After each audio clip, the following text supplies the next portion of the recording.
Во следните 3 години ќе се реализира проектот Справување со загадувањето на воздухот, чијешто цел е да ги поддржи локалните власти во градовите кои имаат сериозни проблеми со загадувањето на воздухот: Кавадарци, Гостивар, Куманово, Струмица и Струга, при откривање и мерење на изворите на загадување на воздухот, идентификување, развој и спроведување соодветни мерки за решавање на проблемите, јакнење на капацитетите на партнерските организации, како и подигање на јавната свест.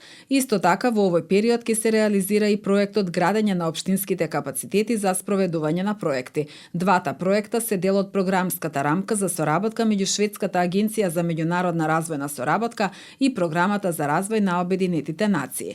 Проектот Градење на општинските капацитети за спроведување на проекти ќе придонесе да се адресираат дел од најитните предизвици со кои се соочуваат локалните самоуправи во напорите да ги подобрат условите за живот на граѓаните. И двата проекта ќе се реализираат од декември 2022 до април 2026 година.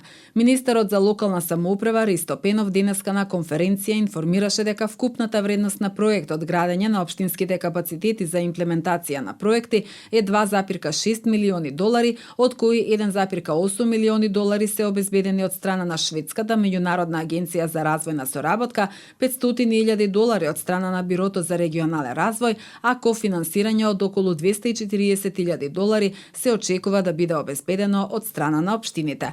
За техничкиот фонд за изработка на проектна документација се наменети 1,5 милиони долари. Првиот повик за општините и за центрите за развој се очекува веќе во април.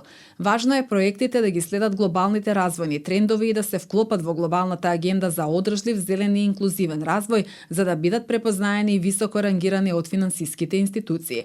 Поддршката ја имаат. Се надевам дека општините паметно ќе ја искористат, за да може процесот да се затвори до крај, до целосна реализација на проектите кои што ќе бидат понудени од нивна страна, рече Пенов. Директорот на Бирото за регионален развој Рамис Реджепи напомена дека Бирото ќе стои на располагање на сите општини за овој проект да биде целосно успешен и да биде реализиран навреме. Бирото за регионален развој сега им помага на општините за аплицирање за конкурирање за консултации. Ние како Биро за регионален развој детектиравме дека на општините им недостасуваат големи проекти на кои би можеле да аплицираат, додаде Реджепи на конференцијата.